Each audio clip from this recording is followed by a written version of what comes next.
et puis d'y aller par la foi. C'est un petit peu de ce qu'on va parler aussi ce matin, effectivement.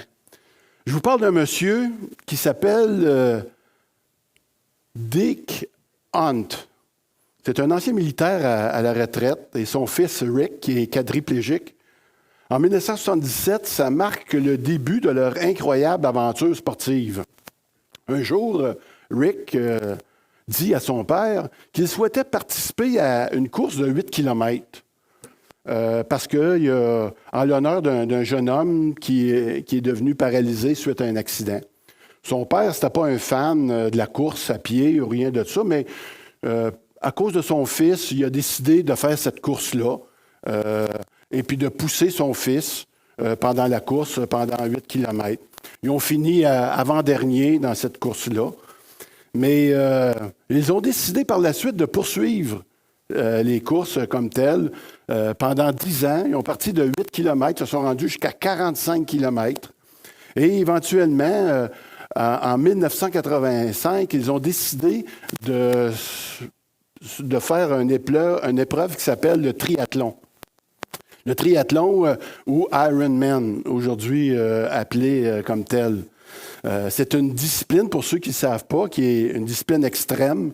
Les gens vont nager pendant 3,8 km de natation. Ils vont faire 180 km de vélo, puis 42 km de course à pied pendant cette épreuve-là. Dick a 45 ans, il va commencer à se pratiquer. Il était tout petit quand il a fait du vélo, puis la nage, il n'était pas bon, mais dans la course, il commençait à être pas mal. C'est 15 ans plus tard qu'ils ont décidé ensemble de faire le Ironman, cette compétition-là tout à fait particulière au championnat du monde à Hawaï. Et à partir de là, Dick avait autour de 60 ans là, quand il a décidé de faire cette compétition-là. L'âge de monsieur...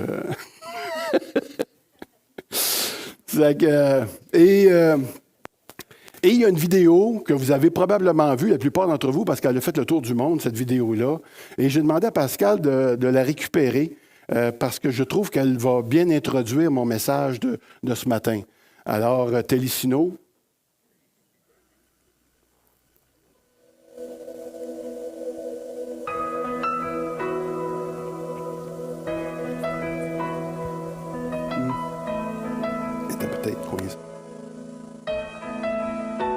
I can only imagine what it will be like when I walk by your side. I can only imagine what my eyes will see when your face is before me. I can only imagine.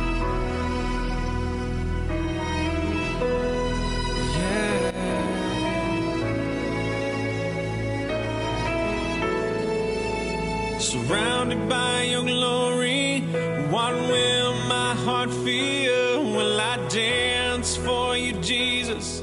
Or in awe of you be still? Will I stand in your presence? Or to my knees will I fall? Will I sing hallelujah? Will I be able to speak at all? I can only imagine. I can only imagine.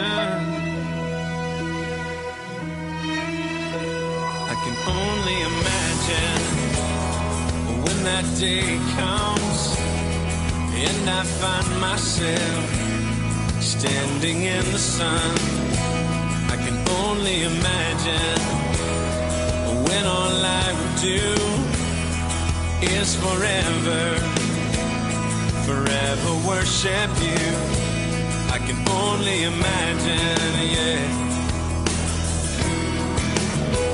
I can only imagine. Surrounded by your glory, what will my heart feel? Will I dance for you, Jesus? Or in awe of you be still? Will I stand in your presence? Or to my knees will I fall? Will I sing hallelujah?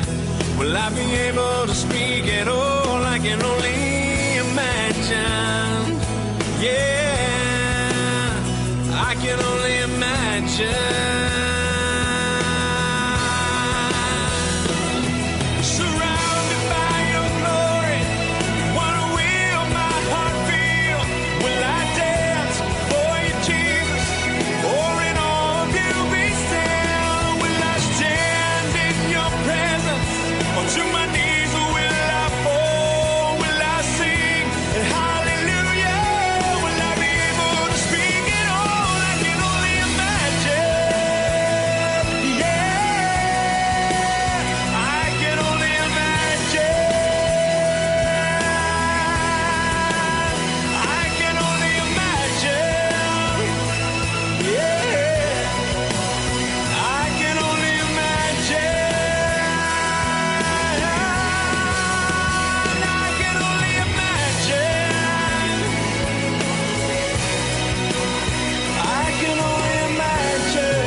I can only imagine when all I would do is forever, forever worship you.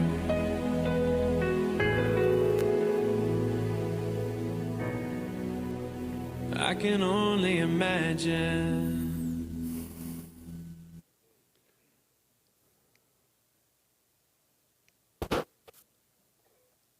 Je vais vous laisser le temps de prendre votre souffle un peu. C'est toujours touchant.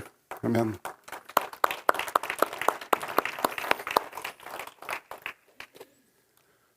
Alors, reprendre le mien avec.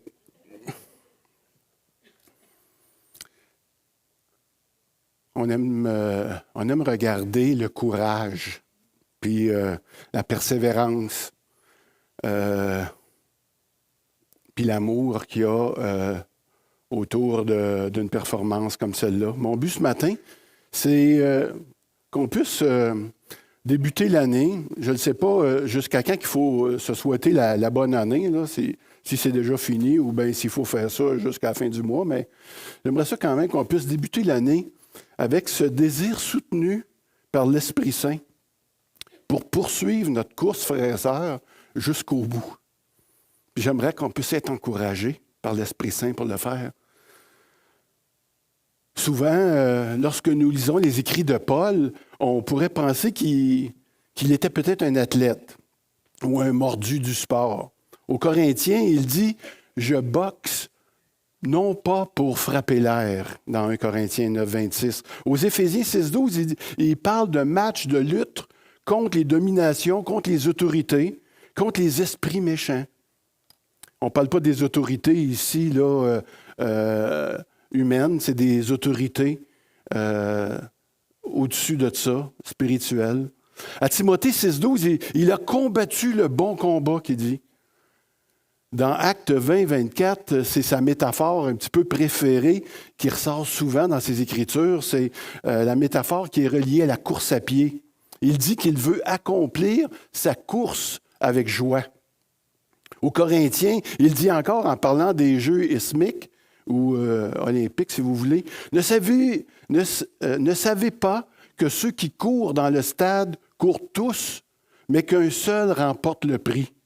Il dit « courez de manière à le remporter ».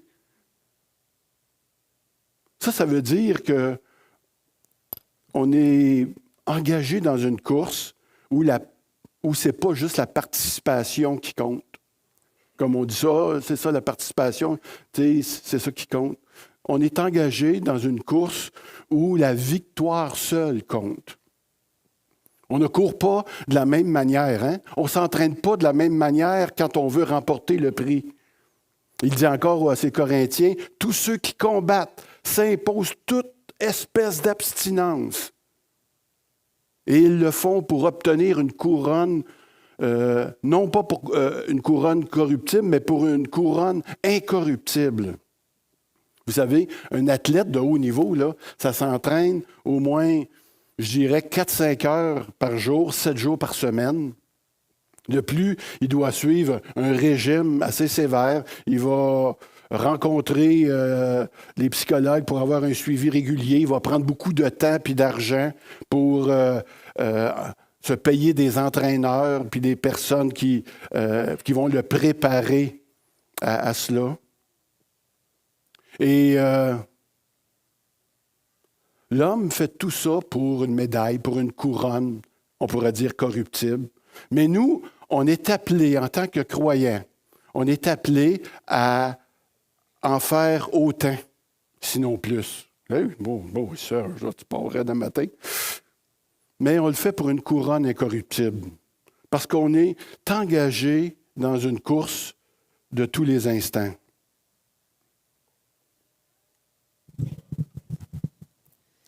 Mona, est-ce que tu veux lire? Ainsi, mes bien-aimés, comme vous avez toujours obéi, travaillez à votre salut avec crainte et tremblement, non seulement comme en ma présence, mais bien plus encore maintenant que je suis absent. Vous savez, puis je pense que j'apprends rien à personne, la vie chrétienne, c'est pas une condition de vie ordinaire. Nous, on ne s'entraîne pas 4 à 5 heures par jour, mais bien plus. La parole nous dit de prier en tout temps, dans Luc 21, 36. Veillez puisque vous ne savez ni le jour ni l'heure que le Seigneur va revenir, dans Matthieu 25, 13. Nous sommes en mission. Tantôt,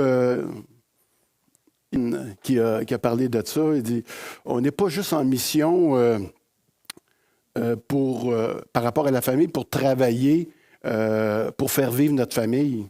Mais le travail, c'est un lieu de formation. Hein? C'est un lieu où on va développer notre caractère, notre rapport avec l'autorité. Si vous êtes un patron, c'est le rapport que vous allez avoir avec des employés, des subalternes. Notre famille, ce n'est pas juste un endroit de repos, puis pour partager avec des personnes qu'on aime, puis qu'on est en sécurité. C'est un lieu aussi que Dieu se sert pour nous former. On est toujours dans cette mission-là, dans cette formation de disciples-là. On est dans ce milieu familial où notre croissance est souvent mise à l'épreuve. C'est là qu'on va trouver souvent le meilleur puis le pire de nous. Hein? Et ça nous donne une bonne façon de regarder notre évaluation, d'évaluer notre vie spirituelle. L'Église, c'est pas juste un lieu où on se rencontre une fois par semaine et puis qu'on partage un peu. C'est beaucoup plus que ça. C'est un lieu d'étude, c'est un lieu de réflexion, c'est un lieu d'adoration, de contribution personnelle, de travail en équipe, où chacun apprend à connaître Dieu.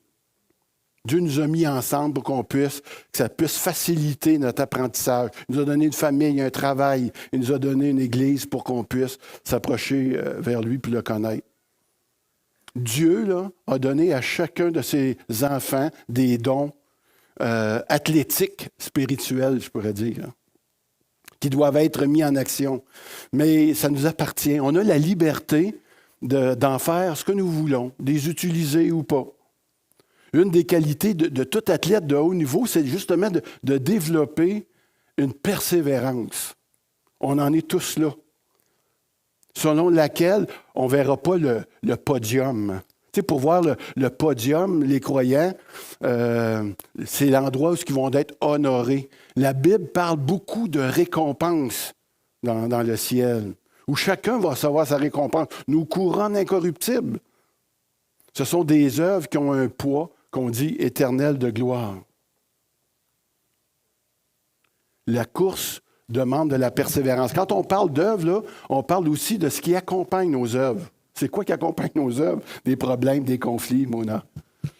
Car nos légères afflictions du moment présent produisent sur nous, au-delà de toute mesure, un poids éternel de gloire. Ainsi, nous regardons non pas à ce qui est visible, mais à ce qui est invisible, car les réalités visibles sont passagères et les invisibles sont éternelles.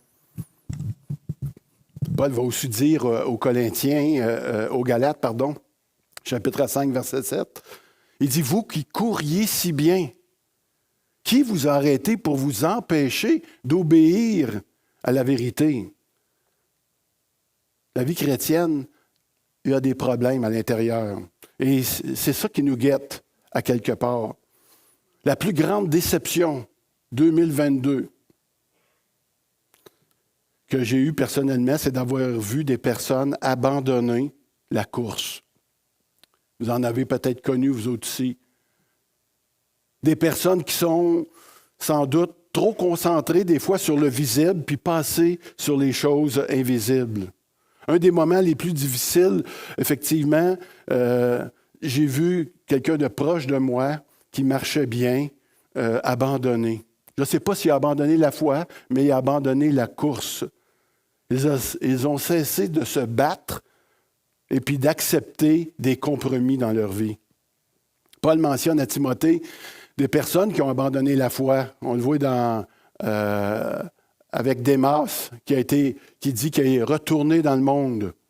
Il y a beaucoup d'autres personnes aussi qui ont abandonné pour l'amour de l'argent, dans 1 Timothée 6,10. Paul donne un conseil à Timothée. Il dit « Prêche la parole en tout temps ». Dans 2 Timothée 4,3, il dit « Car il viendra un temps où les hommes ne supporteront plus la saine doctrine, mais ayant la démangeaison d'entendre des choses agréables, ils donneront une foule de docteurs selon leurs propres désirs. » On veut entendre des choses agréables. Même quand on est des croyants, des fois, les choses de Dieu nous paraissent tellement difficiles. Mais ce n'est pas des choses qu'on peut faire par nous-mêmes. C'est quand on est épris, on va le voir tantôt, par l'Esprit de Dieu, qu'on va pouvoir atteindre ces choses-là. Exemple de choses agréables que j'ai entendues cette année. J'ai croisé des personnes qui m'ont dit que Dieu était d'accord avec leur divorce parce que Dieu voulait qu'ils soient heureux et là, le mariage ne les rendait plus heureux. Ils m'ont dit que Dieu ne voulait plus les voir souffrir de cette manière-là. Mais ce que Dieu comprend, frères et sœurs, c'est sa parole. Puis sa parole a dit quoi? Ce que Dieu a uni, que l'homme ne le sépare pas, sauf pour cause d'infidélité. Une autre chose agréable, d'autres n'avaient aucun problème de faire leur vie avec soit un inconverti au nom qui l'aimait. J'ai même rencontré des homosexuels qui m'ont dit que Dieu n'était pas contre l'amour et puis s'ils s'aimaient, Dieu était d'accord avec ça.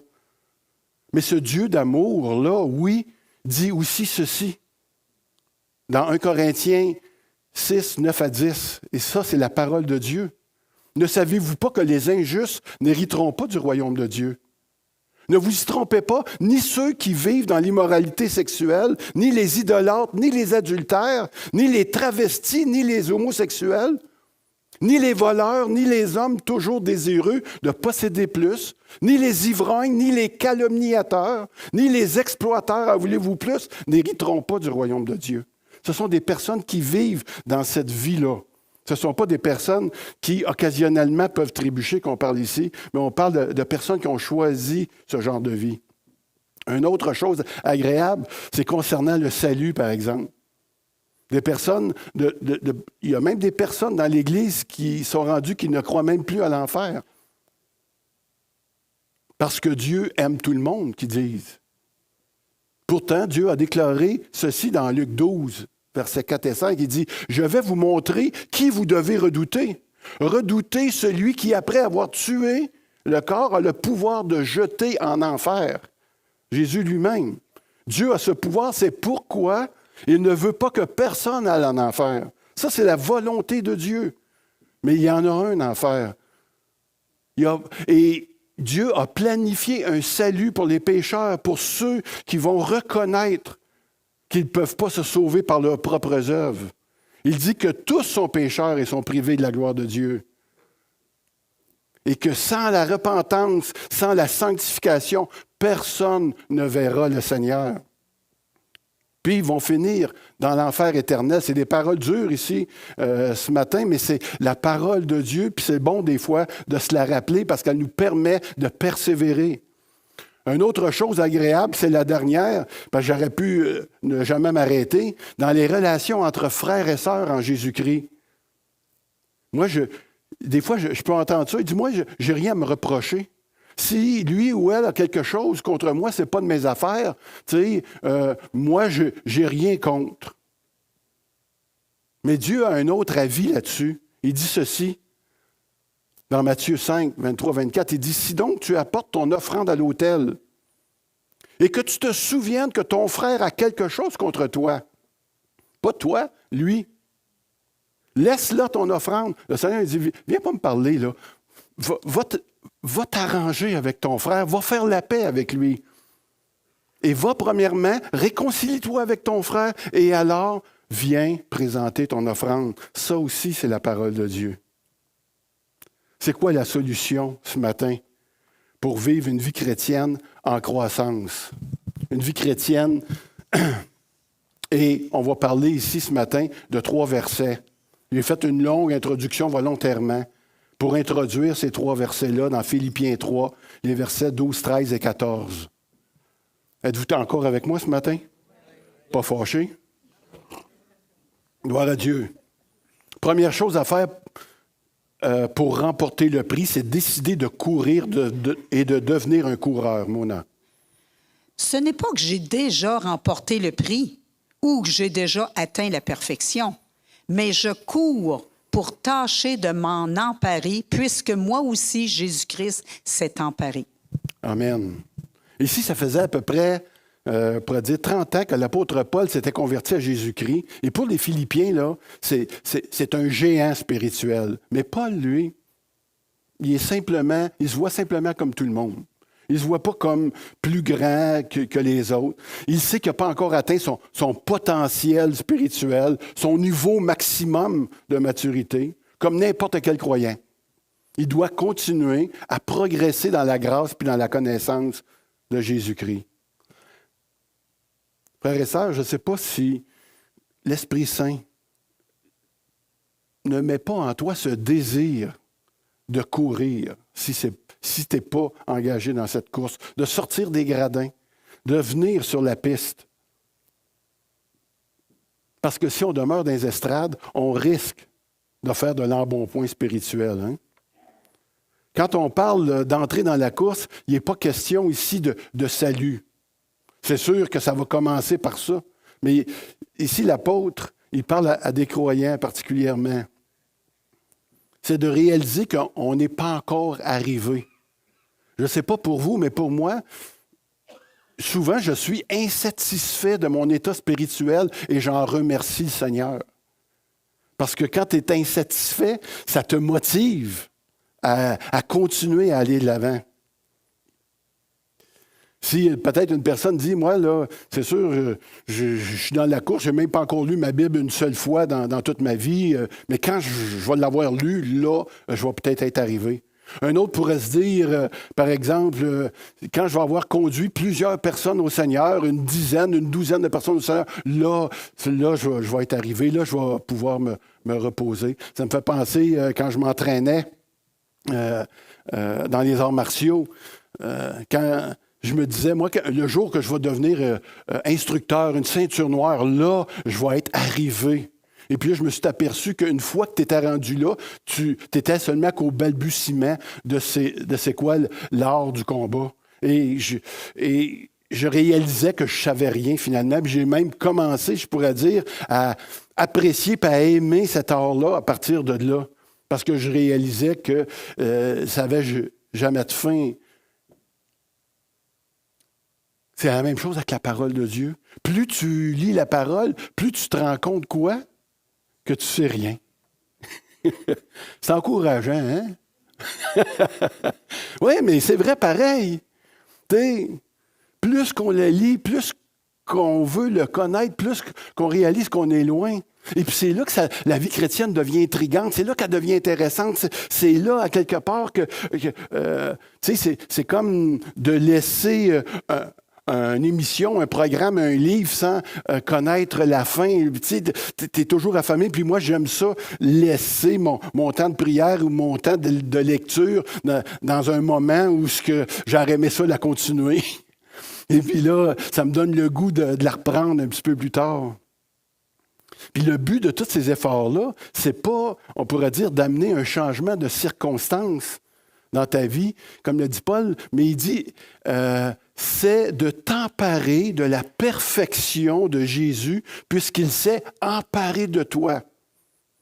En d'autres mots, Paul cherche le même but que Jésus-Christ cherchait quand il l'a sauvé. C'était quoi ce but-là? C'était de lui ressembler. C'est ce que le Seigneur veut. Dans Romains 8, 29, il dit ceci, « Car ceux qu'il a connus d'avance, il les a aussi prédestinés à être semblables à l'image de son Fils. » C'est à ça qu'on est appelé, frères et sœurs, à rien de moins. Pour devenir un coureur, il faut donc que notre but dans la vie soit cette poursuite incessante de ressembler à Jésus-Christ. Donc, de le connaître de plus en plus. Dieu nous amène donc à vivre des expériences de course, si je pourrais dire, qui visent à le connaître. Que vous pratiquiez un ministère pour nourrir les pauvres, les démunis, auprès des démunis, d'évangéliser une multitude de personnes. Notre but, ce n'est pas nécessairement directement les pauvres. Ce n'est pas directement, même, je pourrais dire, le salut des personnes qui ne le connaissent pas.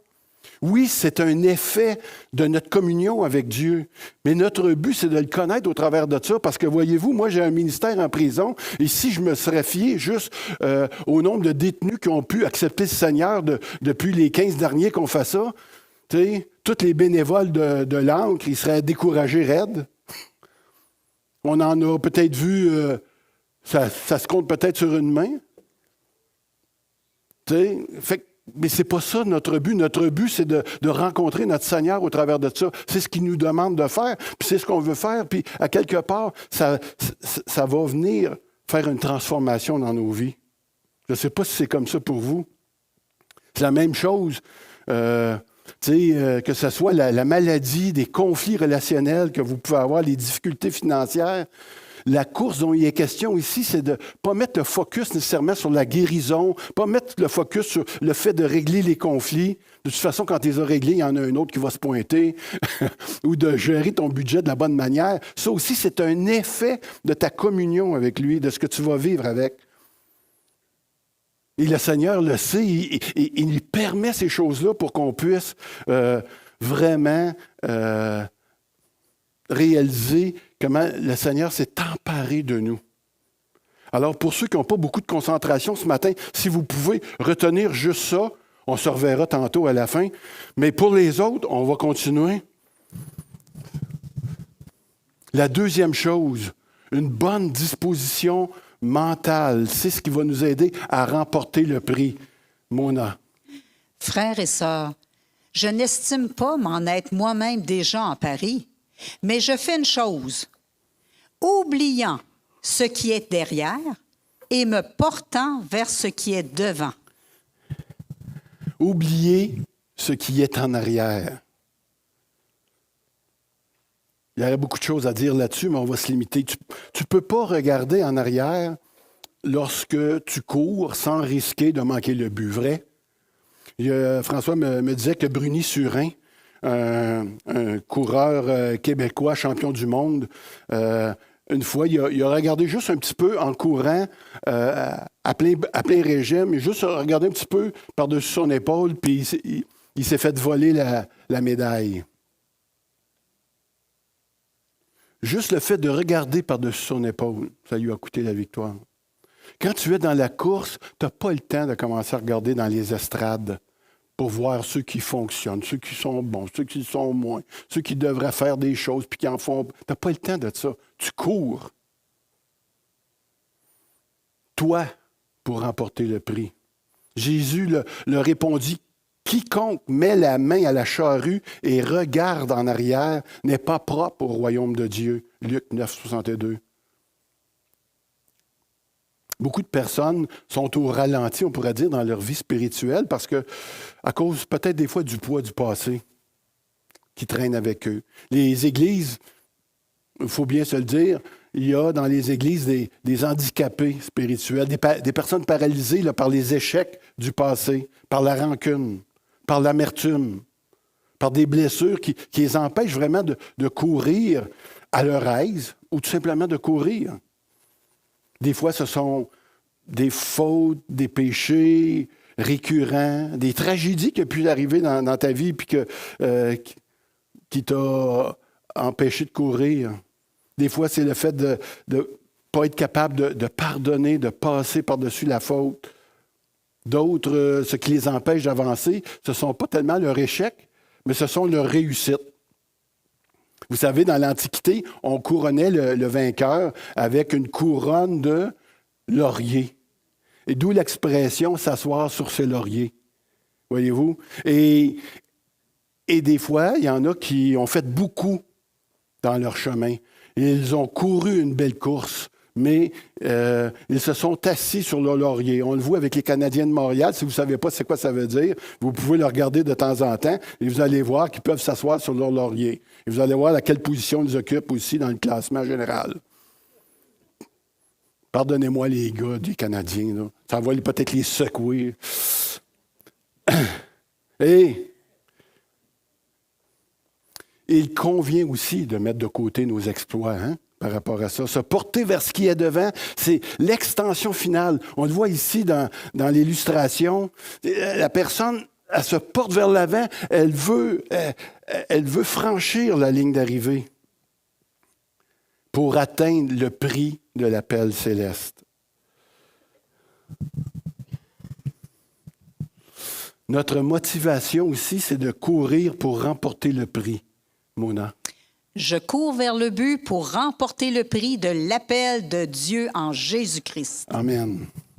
À la fin des compétitions olympiques, vous savez, on annonçait les noms des vainqueurs, leur origine, de où ce qui venait, familial, là, et de quel endroit ils venaient aussi. Ensuite, l'athlète s'avance pour recevoir sa couronne.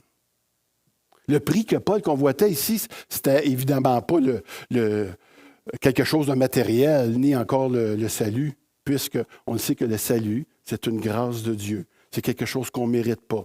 C'est quelque chose que Dieu donne gratuitement. Paul savait que le salut ne pouvait pas se gagner ou se mériter ou encore se perdre, mais une fois sauvé, par contre, on est encouragé à produire des fruits pour remporter le prix de cette vocation, de cet appel. Et ce que je souhaite et ce que je prie, c'est qu'on puisse avoir cette joie-là. Contrairement aux gens qui ont vécu une vie sans le connaître. Et j'ai vu, en étudiant le passage, M. Talleyrand, qui a laissé à sa mort la plus grande fortune de France au 19e siècle. C'est un monsieur qui a vécu quand même très longtemps. Et là, il va conclure sa vie avec un écrit qu'il a laissé sur son chevet, à son chevet. Et c'est pour le moins démoralisant. Je vais demander à Mona si elle veut bien le lire. Voilà 83 ans qui se sont écoulés. Que de soucis, que d'agitation, que d'angoisse, que de mauvaise volonté, que de tristesse, complications. Et tout ça sans aucun autre résultat d'une grande fatigue d'esprit et de corps et un profond sentiment de découragement concernant l'avenir et de troubles concernant le passé. Les dernières paroles, vous savez, de beaucoup de ces hommes illustres sont, je dirais, aux antipodes de celles que l'apôtre Paul a pu écrire, qui peu, avant de quitter ce monde, lui, il était sans regret. Il n'y avait pas de remords. Il était satisfait de la vie qu'il avait menée. D'ailleurs, on peut lire ici dans Timothée ce qu'il a partagé dans Timothée 4, 7 et 8.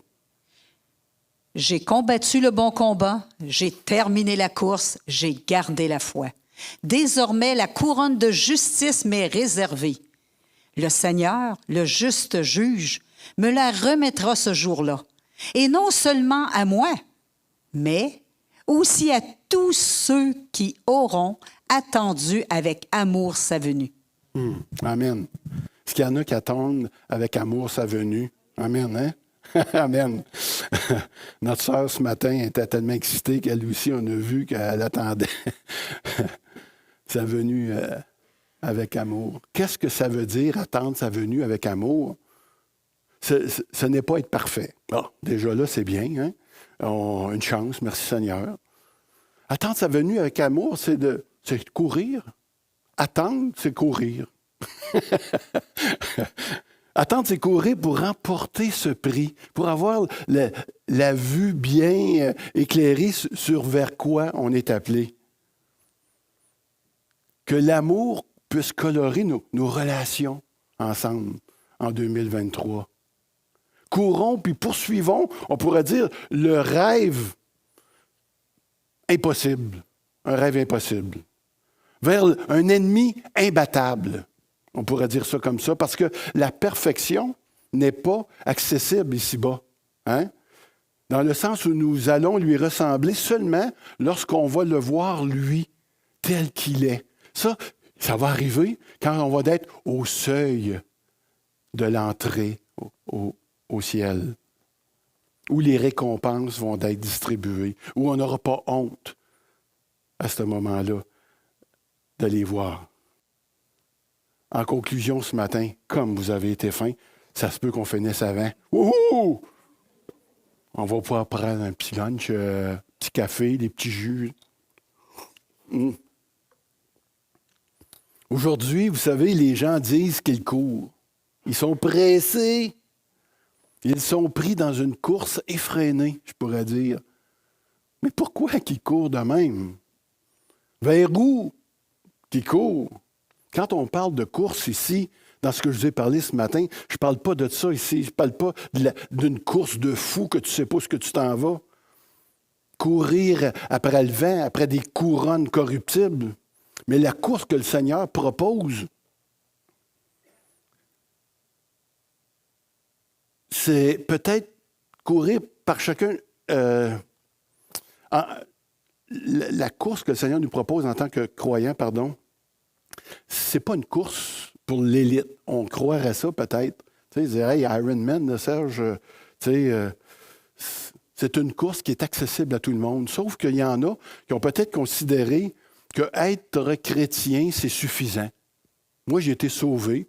J'ai fait une belle prière. Le Seigneur m'a regardé, m'a sauvé. Et gloire à Dieu. Et moi, là, je sais qu'il est parti me préparer une place dans le ciel, puis tout ça, mais je me contenterais d'une petite niche. Parce que, tu sais, au bout de la ligne, on va d'être sauvé, puis, tu sais, moi, les récompenses, j'ai jamais couru après ça. De toute manière, pendant que j'étais sur la terre, je ne commencerais pas à courir après les récompenses qu'il y a au ciel, là, tu sais.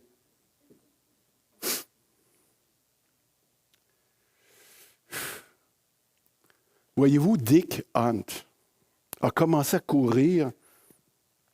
Quand il a commencé à courir, c'était pour l'amour de son fils. Il s'est laissé emporter par cet amour qui l'a amené éventuellement aux grands honneurs. Il n'a pas gagné la médaille, mais il s'est dépassé. Il est allé pour la remporter. Pour nous, ça va se passer un petit peu de la même manière. Soit en se laissant emporter par l'amour de Jésus-Christ dans nos vies. Comme Décon qui l'a fait pour son fils, c'est le Seigneur qui pousse notre fauteuil. C'est lui qui fait ça. Dieu va tout faire pour t'amener à courir dans cette direction-là aussi, si tu es disposé à lui obéir. En même temps qu'il pousse ton fauteuil, il va t'appeler à progresser dans cette course pour le royaume. Des fois, il va t'amener à occuper le fauteuil, puis d'autres fois, il va peut-être t'amener à le conduire, le fauteuil, pour quelqu'un d'autre. Oui, le chemin, il n'est pas toujours facile. On va avoir des moments de faiblesse, d'envie de délaisser peut-être notre vocation. Mais ensemble, en tant qu'Église, il me semble qu'on pourrait se donner comme objectif de vivre cette année-là, 2024, ensemble, puis de travailler dans ce but-là. Ça serait vraiment intéressant. Un jour, frères et sœurs, pour les gens qui me connaissent un petit peu moins, je voudrais vous raconter une petite partie de mon témoignage. J'ai abandonné d'une certaine façon, effectivement, la course. Je me suis perdu dans la noirceur de la dépression. J'ai perdu le but de vue. Ça faisait plus de 10 ans que j'étais chrétien, puis j'étais désespéré devant l'avenir. J'avoue que j'ai abandonné la course et même ma relation avec Dieu était très déficiente. Je me sentais comme un faux frère. J'avais abandonné la course, puis je ne voyais pas comment je pouvais retourner sur la piste. Il y a peut-être du monde qui se sent comme ça aussi des fois ici. Mais j'ai des frères et des sœurs qui ont prié pour moi, puis il y en a encore ici dans l'Église aujourd'hui qui l'ont fait. Puis ça a fait la différence pour moi. Ça a fait en sorte que je suis ici, puis je suis capable d'être là ce matin pour vous parler. La course, elle ne se gagne pas toute seule. Elle se gagne en équipe. En tout cas, je ne sais pas pour vous, si vous êtes dans le fauteuil ou si vous êtes la personne qui pousse le fauteuil d'un autre. Mais peu importe, ce que je veux vous dire ce matin, c'est que chacun d'entre nous, on est dans cette course-là. Peu importe dans quel siège vous êtes, si vous avez décidé de courir, si vous avez décidé de remporter le prix, peu importe dans la situation dans laquelle vous êtes, nous courons pour pouvoir ressembler à Christ de plus en plus et pour achever la course. Je vais demander aux musiciens de monter.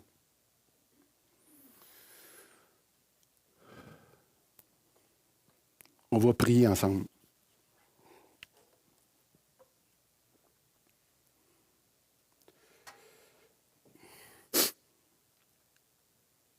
Seigneur, tu ne nous as pas mis dans cette église, dans ce corps local pour rien. Le feu, il n'est pas arrivé pour rien en 2019. Tu n'as pas donné ce rêve à François pour unir nos deux églises sans avoir un plan, vraiment. Tu nous as donné une vision pour qu'on puisse accomplir ensemble une mission.